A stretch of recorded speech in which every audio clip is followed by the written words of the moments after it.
share with you my version of what leadership is. And for me, there are 3 core functions of a leader. And the first is to change people's behaviour, which you can do in a heartbeat if you tell them a story that touches your heart. And, people say, well, you can't teach an old dog new tricks and it'll never change their spots. People don't change. That's ridiculous. Of course people change. How many times have you been at home having a fight with your partner? And you are there with your partner going, you suck, no, you suck, no, you suck more. And the doorbell goes. And you go to the doorbell and it's the vicar.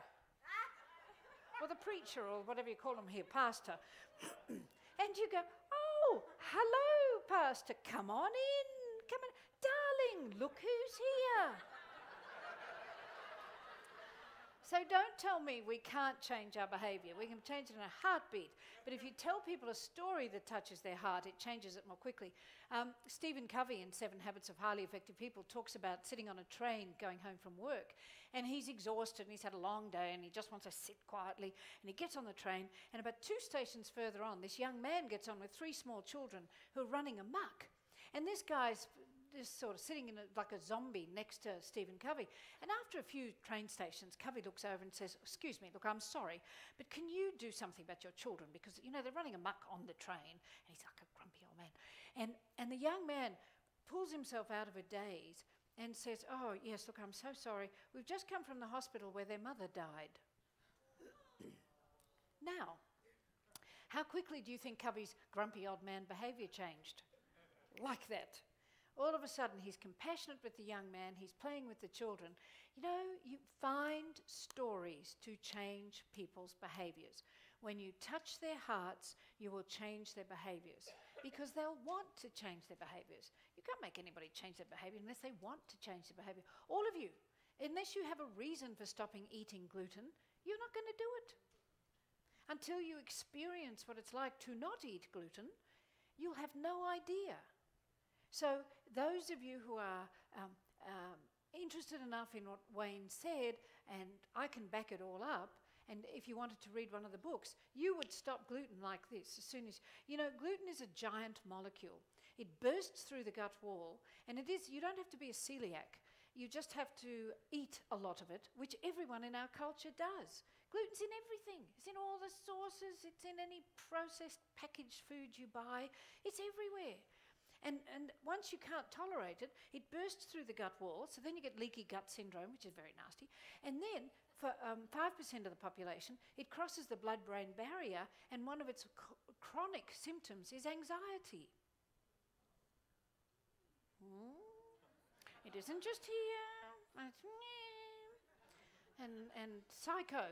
So, don't do it. I know. I really know it well. So that's the first part of a leader's job. The second part of a leader's job is to help people change, is to create an environment in which people can be the best they can be. That's joy-filled, fear-free. So help people be the best they can be. Create the petri dish. This petri dish, I want you to remember it forever because it's really important. What's your petri dish at work like? And if you're the leader, you're in charge of it. And you're in charge of your own little petri dish within the other petri dish. And if you're in a petri dish that's a very negative work culture, get out. Get out now. Pretend you're a fish. Jump. Go somewhere else. Because if you hang around in a negative petri dish, you will start to wire your brain negatively. You will get negative loops in your brain. In fact, we now know in neuroscience that people do have negative loops in their brain that are the habits and the patterns. The bad news is that every time you complete one of those negative neural loops, you get a hit of dopamine, which reinforces that behaviour. And that's why old habits are so hard to break, because you're actually getting a reward for completing it. And I'll share with you in a minute scientific formula for change. So make sure that you're creating an environment that is joy-filled and fear-free. And then the third part of a leader's job is to help people believe in themselves, because belief in your own ability is a better predictor of success than any level of skill. And you look at all 3 of those, and they are all based around one of the most important F words on the planet. F-M-M-L-I-N-G-S, what is it? Feelings. Because everything in life is about, it's feelings. He was singing, so I thought I'd throw that in. Anyway, it's all about feelings. Everything. What do you think customer service is? It's feelings. It's how customers feel about the company. And it's represented by individuals. How do you make other people feel? Think of the best boss you've ever had. Quick, you've only got a second. Best boss you've ever had, right? How did they make you feel? Good about yourself, didn't they? The most important thing on earth, how you felt about yourself. If you want to be a spectacular leader of people, you have to make them feel good about themselves, because you'll bring the most difficult person out of their shell if they've got any inclination of getting better, if you can help them feel good about themselves, because most problem people are the ones who don't feel good about themselves. Isn't that true? And I hate to bring it down to such a simplistic sort of a thing, but it's true. Absolutely everything Wayne talked about this morning was about feelings as well. What's love? It's the ultimate, isn't it? The ultimate feeling. And when you feel love and peace, and how good, I'm going to see that John of God guy. I want to have the fear sucked out of me. And so I just, focus in on feelings. And one of the core, simple, again, remember, you get to joy by doing little daily activities, being constantly conscious and doing little daily changes. Well, here's one of the ways you teach children optimism. Here's one of the ways you actually bring optimism into the workplace. When you have a staff meeting, what's a staff meeting like? People all go, oh, geez, we've got to go to another meeting. I haven't got time for this. Oh, man, how long is it going to take? We never get anything done. And people storm into the room. From now on, you are never doing that again, because you're going back to work to set a new rule. The new rule is that when everybody either stands up, because standing in a meeting is a very good idea, or sits down around the table, every single person, new rule, has to answer the question, what's the best thing that's happened to you since we last met? When they know that every single time they meet, you are going to ask the question, what's the best thing that's happened to you since we last met? What do you think they're thinking about as they walk into the office? Oh, geez, what's happened? I better think about all the good things that have happened to me since we last met, and so I can pick the best thing. And that means when they walk into the office, excuse me, what's their mood like? Completely different. Because when you recall the good things that are happening to you, you actually release physiologically to a certain degree the same chemicals that were released at the time it happened. Do this with your children every night. I just stayed in Chicago with some friends of mine who have a 9-year-old and a 4-year-old, and every night they ask the question. The kids now ask it. Like, it's my turn, it's my turn. Manda, what's the best thing that happened to you all day? And of course, to the 4-year-old, I said, well, I think it was when you came home and you ran about 300 miles an hour towards me and hurled yourself towards my stomach. Guess how often he did that? About 65 times over the next 2 days. It's another way of acknowledging people. So on the count of 3, you're going to turn to your joy buddy one side, then the other, and go, hi, what's the best thing that's happened to you all day? And we're practicing for the fellas, okay? So ladies, if you're sitting next to a man who's having trouble moving his hands and speaking, reach over and help him. Just grab his hands and move them like this while he's talking, okay? So here we go. 1, 2, 3. Hi, what's the best thing that's happened to you all day? Hi, what's the best thing that's happened to you all day?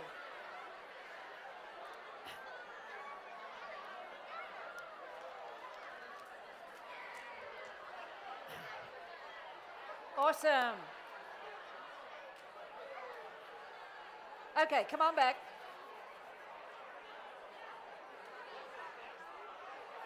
Oh, beautiful.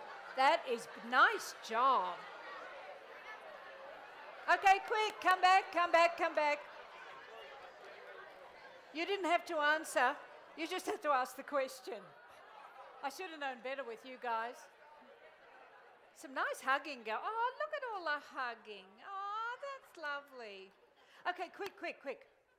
Now, the other thing that you need to know that's really important, when somebody asks you what's the best thing that's happened to you all day, or what's the most joyful thing, you can change it a little if you want to, savor the moments. Savoring the good times actually makes your brain more likely to rewire optimistically. So this is relatively new research, and not many people are talking about it. But it's more than just saying, "Ah, well, the best thing that happened to me today was I got a shirt. Yeah, I got this nice shirt. And it says, choose happy. Yeah, it's good. Yeah, that's the best thing. And then we get to tie-dye it tomorrow."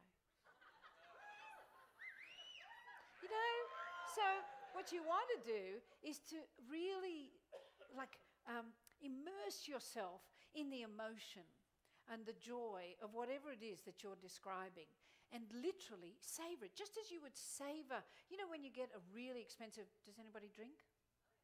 Oh, okay, just checking. If you had a really, really good bottle of wine, or, you know, if you love scotch and you have a beautiful scotch, or, I don't know, fabulous champagne, you don't just sort of get it and go, that's gone.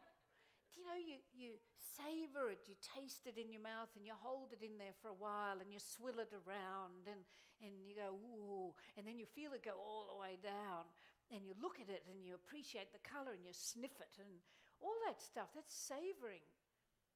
And that's what we do in the early days of relationships. Let's get real. We savour all those moments, don't we?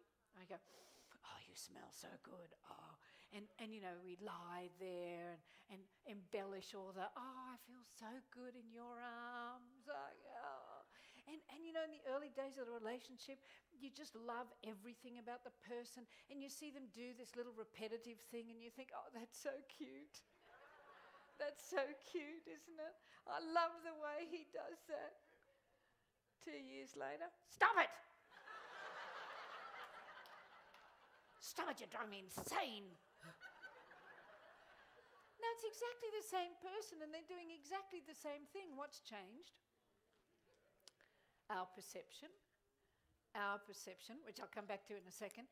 So we've got, what we're going to do for the rest of the day is to talk about 4 areas of science. First is neuroscience, then epigenetics, emotional intelligence, and positive psychology. And in the centre is this sweet spot. I call this the sweet spot. And for me, this is the sweet spot of all great leadership and life. I call it the joy spot.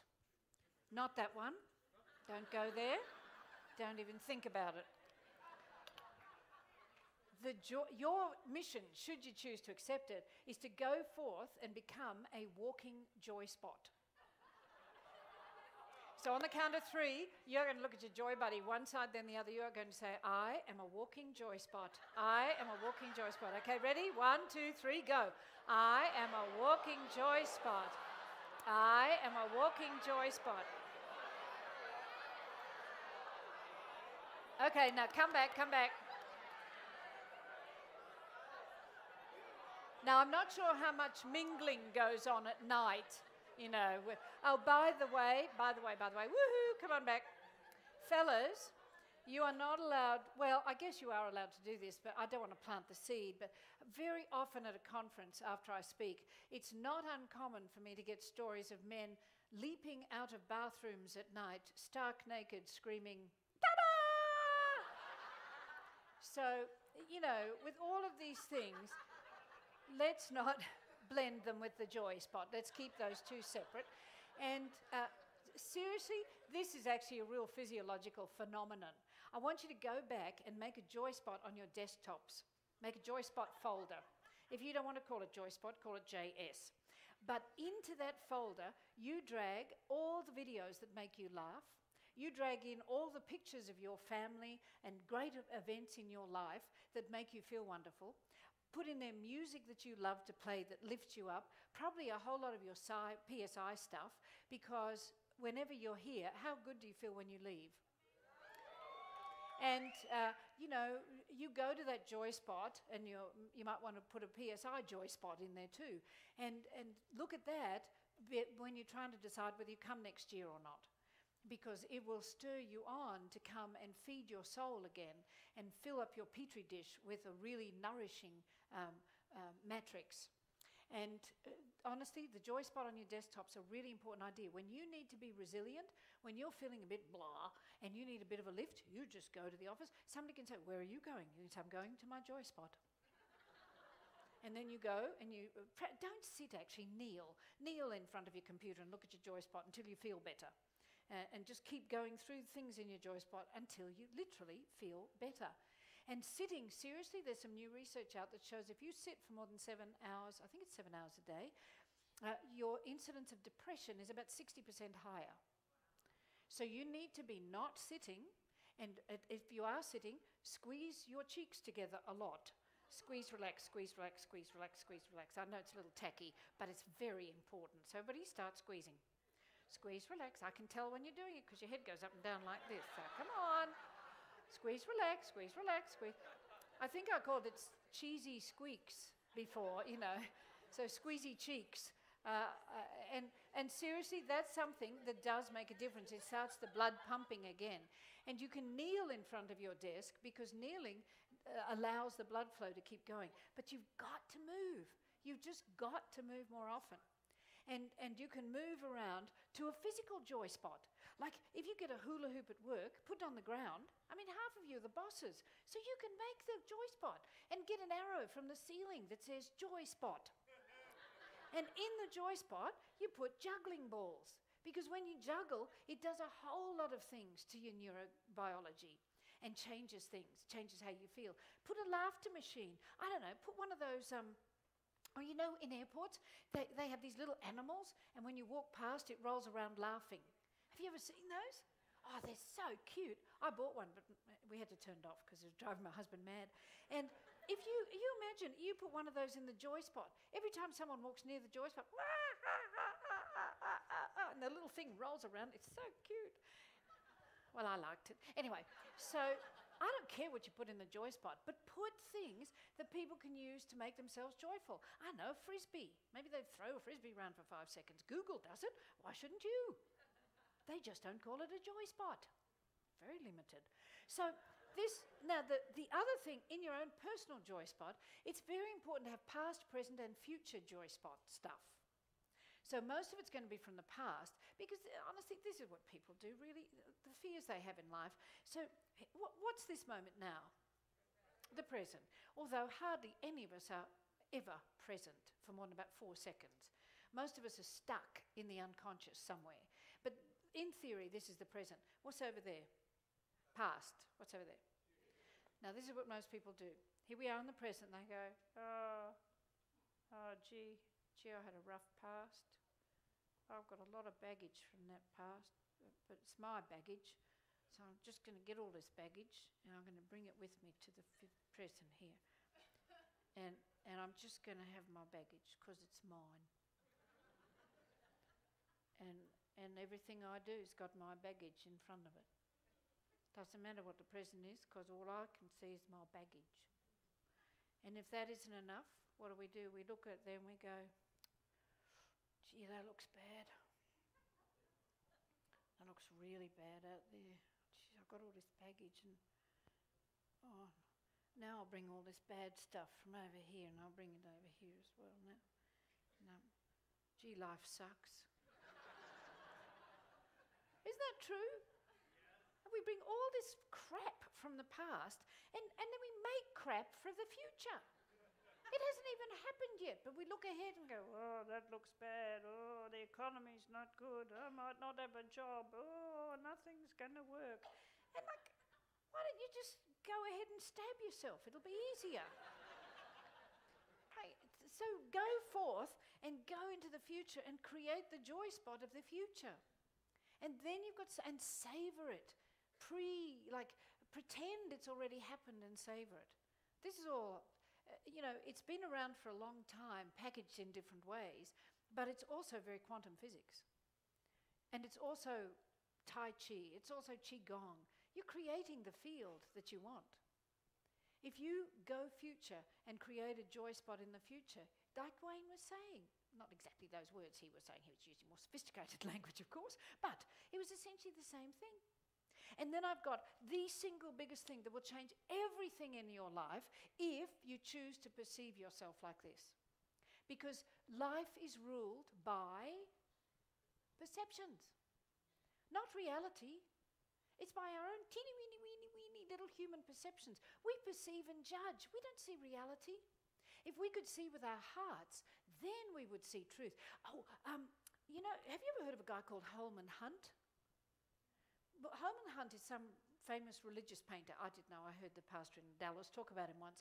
And apparently Holman Hunt was having an exhibition, and he had a painting of Jesus with a door on his heart. And the painting's called The Door to Your Heart. And this guy, who's an art critic, went up to Holman Hunt and he said, "Oh, Holman, you know, good show. Just one error, though, I've noticed." And Holman Hunt said, "Oh, well, what's that?" And he said, "Well, you know the painting, The Door to Your Heart?" He said, you haven't put a doorknob on the heart door." And Holman Hunt looked at him and said, "Oh, that's because there is no door on the outside to the heart. The door, the handle to the heart, can only be opened from the inside." Deep. I'm deep. Okay, I'm nearly as deep as Wayne. So, on the count of 3, you're going to turn to your joy buddy. You're going to pretend that you have a very creaky doorknob that has not been opened for a very long time in front of you, and you're going to go, and then go like this, okay? So your heart's going to come out at the end of it. Ready? 1, 2, 3, go. Now the door's opening. And now the other side.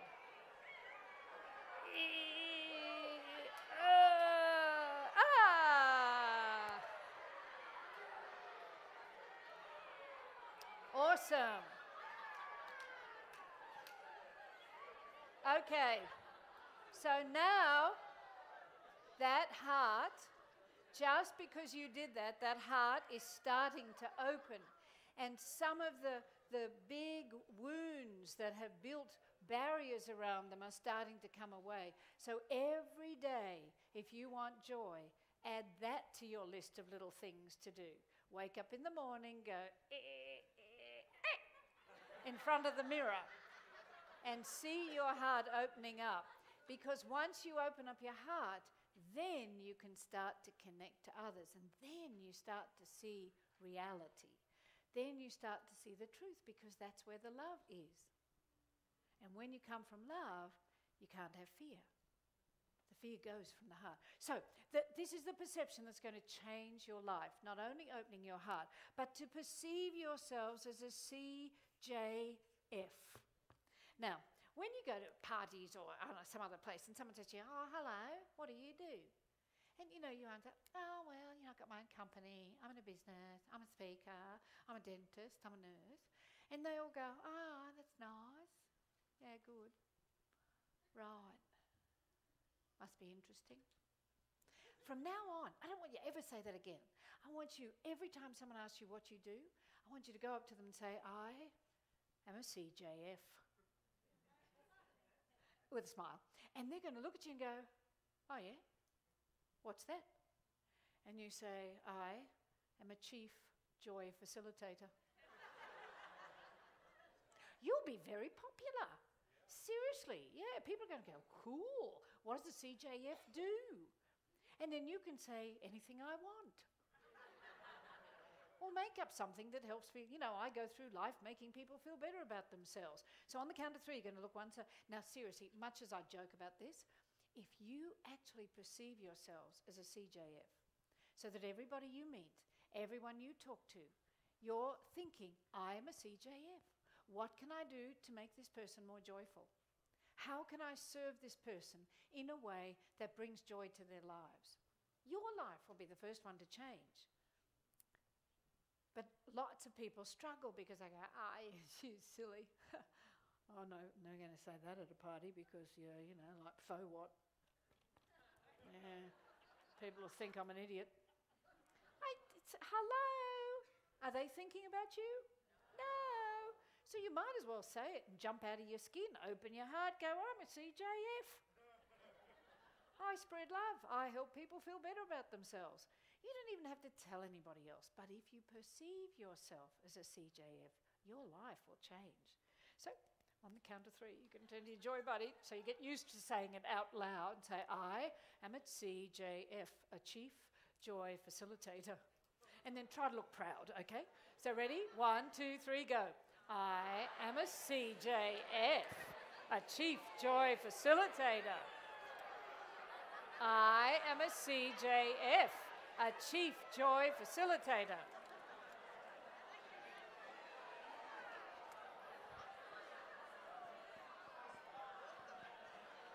Awesome. Okay, come back. Remember, come back. Woohoo! Come on, you joy spots. Wait. There's something else too. If you want to become a Chief Joy Facilitator and a walking joy spot, one of the simplest and easiest things you can do is to become a good finder. It's another F word. See, focus on what's right. Become a good finder. How many people go through life finding good? Oh, not many. They go through life finding all the bad stuff. You know, this is wrong and that's wrong. Remember, they don't look for what's right, they look for what's wrong. But if you consciously become a good finder, like my Qigong teacher, he's a Chinese guy in New Zealand. He's been teaching me this for 4 years. Do you know how hard it is to consistently stay conscious, to like manifest this? We have to say, every day is a good day. Every person is a good person. Every place is a good place. Everything is a good thing. And it is if you choose to perceive it that way. We are all perfectly imperfect, aren't we? And yet, we don't think, I'm perfectly imperfect. We go to the warts and go, yeah, but I've got a lot of warts. I'm just a big wart. Like nobody's got as many warts as I have. They haven't got warts over there. She hasn't got warts. He hasn't got warts. Of course they've got warts. Everybody's got warts. But the quickest way to make yourself miserable is to compare yourself with others. The fast track to misery is to compare yourself with others, because you will always find good in others and not in yourself. And you'll always think that somebody else is much happier, richer, more famous, more blah, blah, blah, more on track, more called to do something, more something than you.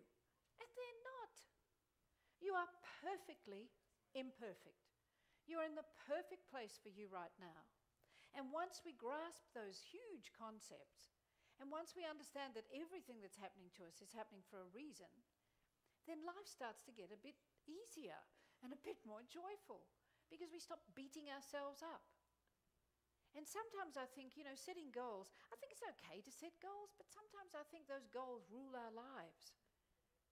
It's kind of like, well, set a target, and if that's what God wanted you to do, let it go. And let it appear in whatever format it's supposed to appear. I have to say, I've been incredibly blessed in my journey, and I've never really set hard and fast goals. And I always seem to get somewhere, but I do want to do the divine will. I will to do thy will. I actually say that quite a lot.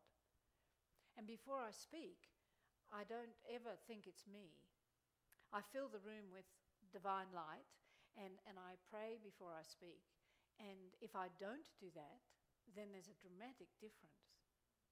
And I usually don't know what's coming out of my mouth. I didn't plan to talk about comparisons. So I just let it go now, and things flow. And like Wayne, hours will go by, and I didn't plan to say half the stuff I said. Because once you become one with the group, I wasn't planning to talk about it was not your fault, but somebody obviously needed to hear it somewhere. See, I spent 20 years studying with a man called Michael Grinder, who would be a great speaker here, Jim, somewhere, 1 year.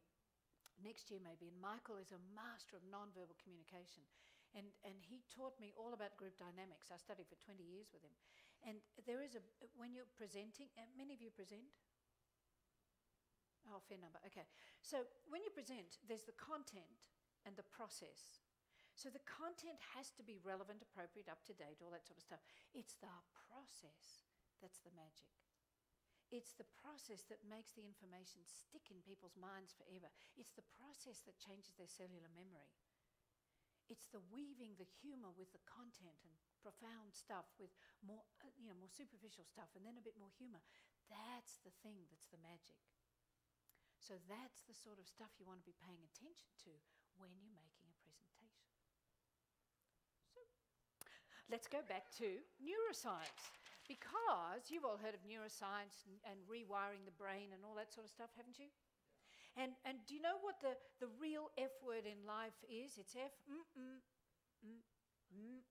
ah. What is it? It's fear, yeah. Fear is the real F word in life. We do have to eradicate it. But every time someone says to you, we're going to change something, what's the first feeling that most humans have? Fear. It's like, change, no, not change, no. And that's because, have you ever heard of the amygdala? How many heard of the amygdala? Most people. So we're going to call it AMI for short, all right? So here's your brain, and here is AMI. Now, AMI is part of the limbic system, and the limbic system is the oldest system in the brain. It has the hypothalamus and the thalamus. Now, with prolonged periods of stress, what happens is that AMI gets bigger, and these two shrink, which is very disruptive because it messes up sleep and destroys all sorts of autonomic, they're not eyes, okay? It messes up sleep and all the autonomic nervous functions. So here we've got AMI getting bigger. Now the trouble is, AMI is Neanderthal. And there are no more saber-toothed tigers. And AMI's only reaction to events in life is fear. It's like, run, you're going to die. And that's fine if you're in a dark alleyway and somebody's got a knife in a sheath and you hear them pulling it out. When AMI says run, that's really smart. But these days, the most scary things that people have to do are like turn to the person next to you and look into their eyes. No, you're going to die. Or it's turn to the person and go, ta-da, no, you're going to die. It only has one response. No, you're going to die. Now, when you have babies and you scare them, what's their physical reaction? What do? They go like this, you know, the whatever they call it, the reflex, the scare reflex. That's what's going on inside of you. So to become more conscious of AMI and get some control over AMI, on the count of 3, you're going to look at your joy buddy one side, then the other, and go, ah, and then, ah. Okay? 1, 2, 3, go, ah.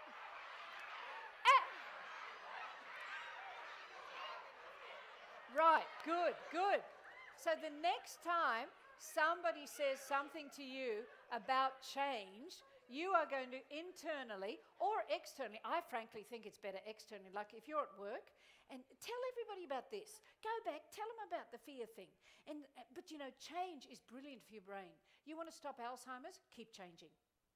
You have got to keep learning. That is the one thing that will stop Alzheimer's. As long as you're not loaded with aluminum, you know. But anyway, so keep learning. You've got a much better chance. And you've got to learn, unlearn, and relearn, like Alvin Toffler said. He said, intelligence in the future will not be measured by the ability to read and write. It'll be measured by the ability to learn, unlearn, and relearn. And how many things have you learned that were true, and you've had to unlearn them because they've been proven wrong? And then relearn them. Yeah, it's a lifelong journey. So next time you go to work, reframe everything. Say, change is good, it's great for your brain. And then, but I've just got some more news for you. Like, we're going to change the whole system at work. And then you get everybody in the room to go, ah. Seriously, because on the inside, that's what they're doing. But if you bring it to the outside, and we're going to, ah, you're all going to laugh. And you just got over that moment. See, people make it too complicated. Just make people laugh. And then they don't get stressed, because what happens when you get stressed, when they go change, everybody stops breathing. Everything seizes up. They don't get any oxygen. Their brain can't think. And they sit there waiting to gasp for breath. But if you beat that and you go, ah, and you make them laugh, they have oxygen. You just got over the tense moment. Does that make sense? Yes.